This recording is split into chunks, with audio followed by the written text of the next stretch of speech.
Hey everyone, Ben here and welcome to the new season of iRacing, and as you can see, to a new series as well. We're in the brand new Formula 4 car just released last week for round 1 of the new season at Oulton Park.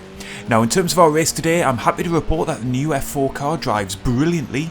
I'm less happy to report that the racing at Oulton Park has been not so good, as you'll see from the highlights of the 2 races we've got coming up. Let's jump straight in then to race 1, where we qualified pretty poorly down in 15th place, but you'll very quickly get a sense of what I mean about the quality of the racing as we head into the island hairpin for the first time, and already big contact from cars up ahead, and we're making up positions immediately, and that would be the story of my races so far this week. Just at the end of the first lap, we get another free position as a car just gets it wrong coming out of the final turn. We've got to feather the throttle so that we don't run into their rear end as they're spinning around, and we make up that spot relatively easily. More chaos at the hairpin. Just 2 laps later, we make up a further 4 positions. So already we're well into the top 10. And we're only a few minutes into this 20-minute race. We're coming through the chicane once again then, and looking to capitalise on further mistakes up ahead of us. As you'll see, just off to the left-hand side, another car beached into the gravel.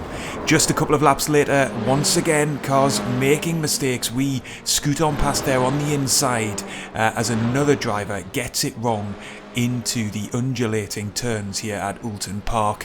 And just a few laps later, the biggest accident of all, as 2 cars come together at the island hairpin once more. They collect a third. We have enough notice just to get around the outside, and then all hell breaks loose behind as cars are trying to get off the racing line. We'll see this incident one more time from our vantage point.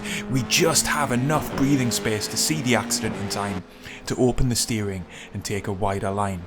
All of which meant that when we came towards the end of the race, we were actually running in 3rd position when it was our turn to make a mistake, unbelievably throwing away a podium at the last and then getting beached as we tried to rejoin the circuit. We couldn't get moving again, so despite only having 1 lap left to go, I ended up having to tow the car. I was absolutely gutted. You'll see the mistake here then. We just get up onto the grass. That's enough to unsettle the car. I think I've rescued it, but then unfortunately when I apply the throttle again, I end up spinning the car properly, and then you'll see I just can't get moving again. So we end up classified in 12th position despite having made our way up into the podium spots. Here we go for the feature race then, extended highlights of race 2. We've had a better qualifying. I've found my pace at the circuit. We're up in 6th position, a 1.5k strength of field, so I'm hoping that this time around we're going to be able to make up some more positions, avoid the carnage, and hopefully see it through to the end. The red lights are on, we're waiting to go green, and we are underway. We get an okay start, but it looks in our mirror as if cars behind us have got a slightly better start, so I'm going to be under pressure. Thankfully I've got the inside line coming into T1. It looks like we might be 2 or 3 wide. There's a tiny bit of contact, but it looks like we've got away with it. I think we've lost 1 position off the start then. I think we're down in 7th position, but at least we've gotten through safely, and it actually looks like we've got a bit of breathing space behind us, which is going to be crucial coming into the hairpin for the first time on lap 1 as the cars concertina together. This is the moment of maximum danger where accidents are most likely to happen, and thankfully we've gotten through unscathed. It looks like we've got Smith up ahead of us, then Zara, then Keeble. So I'm looking now just for a neat and tidy opening lap. I'm on high alert for any accidents up ahead of us because this circuit is so high speed, there is so little runoff area around the circuit that very quickly somebody else's accident can become yours if you are not paying attention. Look at how close to Smith's rear wing we are. We're going to have to get out of the gas completely coming into the double right-hander here because there's just simply no way to make an overtake, and the risk really is if they get it wrong up ahead then you'll get collected as well. So I'm having to be patient here on the opening lap. It looks as if I am up to speed more quickly than the driver directly up ahead of us. We both miss the apex of the final corner then, but we don't run it out wide, and we finish lap 1 in what I think is a net 7th position, but we'll see. Yes, there it is, confirmed in the TV tower on the left hand side. So not a bad opening lap, all to play for here. As you can see, we're once again closing in on Smith as we come down into the left-hander, but once more just having to be patient. There are very, very few overtaking opportunities on this lap, certainly to do it safely. So I am very happy to just take things easy in a 20-minute race, but we've got a car running out wide up ahead. It looks like it's Villemos, and it looks like he is going to drop all the way to the back of the field, so that will be us back up into 6th position after just a lap and a half of this race. And there, just as I was saying it, the need to be patient. Very, very easy to make a mistake in this opening stage of the race, but this is a slightly longer race. It's 20 minutes longer than the usual 15 minutes for D-Class series here on iRacing, so there's even more incentive to just take things a little bit easy and wait for the race to come to me as we get into the middle section of it. We come again through the double right-hander once more, closing in at the wrong part of the track for me here in this race. I didn't really want to be following any more closely than that for the car ahead. Ideally, I need to line up a pass into the final corner. That's probably going to be one of the best opportunities that we've got, as we see tyre smoke coming from the pit lane, as clearly cars who have had accidents in these opening couple of laps getting repairs in pit lane. So we'll be lapping drivers at this point as we come round to start lap 3 then, and it looks like we've got a decent gap to Misawa behind us, 2.2 seconds. We're within half a second of Smith up ahead. We fast forward just a couple of minutes and you can see Smith, Zara and Bennett up ahead have essentially broken away just a little bit. They've had better pace than we have over the last couple of laps, although Smith makes a mistake coming out of the last corner there. The gap to Misawa has basically been static behind us, so we've held him back 2.5 seconds behind us. So we're just getting into our rhythm now, into the middle phase of this race. We haven't lost connection completely from the cars up ahead, and now really I want to focus on just trying to reel them in a little bit and starting to put a bit more pressure onto Smith if we can over the course of the next few laps. But you can see there is a battle raging for the lead. I'm immediately alerted to the tyre smoke coming into the hairpin. I'm waiting to see an accident on corner exit, but there isn't one. All the cars up ahead managed to get through unscathed, which is good to see, but clearly there is a heated battle going on for the lead of this race. I can see they're side by side coming into the chicane, and then another big puff of tyre smoke. Where's the car on the left hand side? He's off the track, thankfully, but that was the race leader. I believe it was Ratora who has gone off to the left hand side there, so that is us up into 5th position. We'll see a replay then of how that played out. It's Keeble who gets the run on Ratora there through the hairpin, but he isn't able to make the move stick. They are though side by side. There's a bit of overlap between the two cars, and Keeble is going to try and put pressure on into the chicane. That forces Ratora into a wider line. It unsettles him through the second part of the corner. There is no contact, but he just lights up the rear tyres, and it's enough to go around. You'll see there he's forced into a narrow line. The car is not comfortable, and there we go, filing past on track to take that position, and it's a safe rejoin from the race leader, who is now going to have to rebuild his race from there.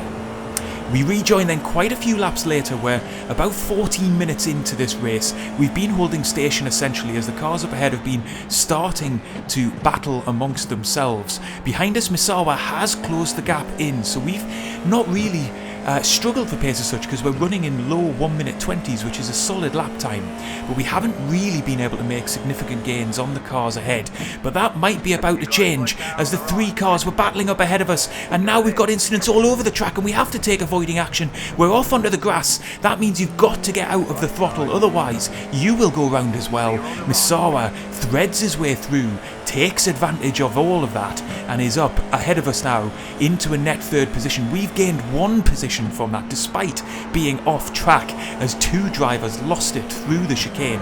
But we've now got pressure from behind from the recovering Ratora, who we know has got very good pace because he was at the very front of the field. So we're going to be coming under pressure, and now the challenge is, can we get back past Misawa and up into a podium position? So a real chance here of getting a podium in this opening week race, but we could equally be down into 5th place pretty quickly here.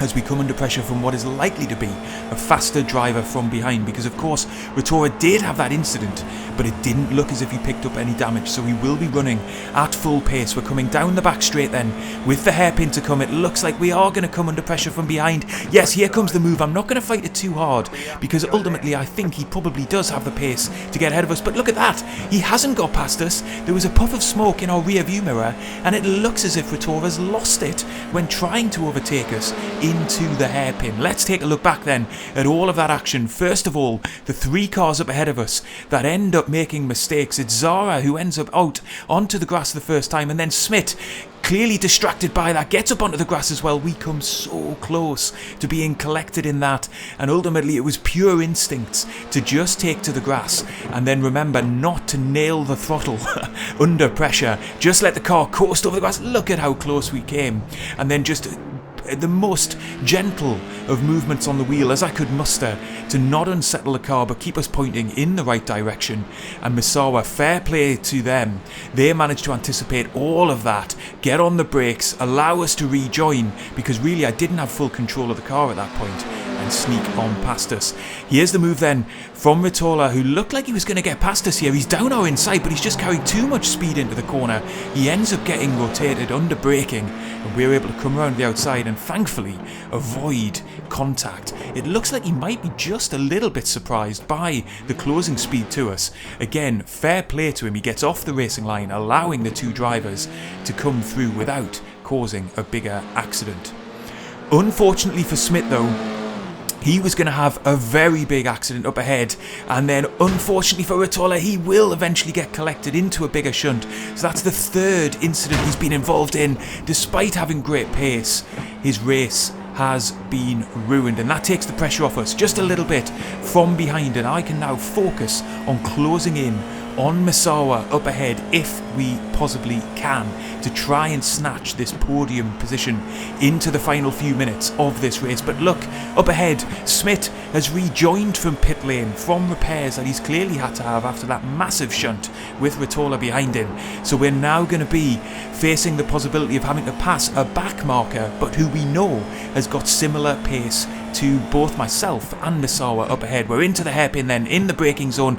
There's a lock of tyres, and look at that, Misawa's got it wrong. He's ended up spinning around as well, and we're up into 3rd position. This combination is just throwing up craziness from drivers throughout the field as they're losing it right, left and centre. And of course we did on the final lap of race 1 as well, so it's not as if we are free from blame in that regard too. But we're just pocketing positions from everybody as they're making mistakes. And then a final big accident from Zara, who again has really good pace when it comes to the timing sheets, but look at that, under no pressure, just loses the car under acceleration. A huge hit into the wall, and that will be another trip to pit lane. All of which meant then, as we come round on the final lap of this race, that the quicker drivers who might have been able to put some pressure on us for this podium have pretty well all fallen out of the race, and we are going to come home and steal a podium in this race. Essentially, we've made up loads of positions over the course of the 2 race highlights that I've shown you, but we've made no on-track overtakes. Quite remarkable. Final classifications here then, we come home in 3rd place, 89 championship points. I'm really pleased with that, and I mean it when I say that the car handles fantastically. I've really enjoyed driving the F4, but this car track combination, very, very challenging. Clearly a lot of drivers hopping in for the first time, and Oulton Park is very, very unforgiving. So it has been a little bit of a case of just trying to survive, not getting caught up in any accidents, and trying to not make any mistakes ourselves. I hope you've enjoyed the video. If you have, leave a like, get subscribed, and I'll see you on the next one.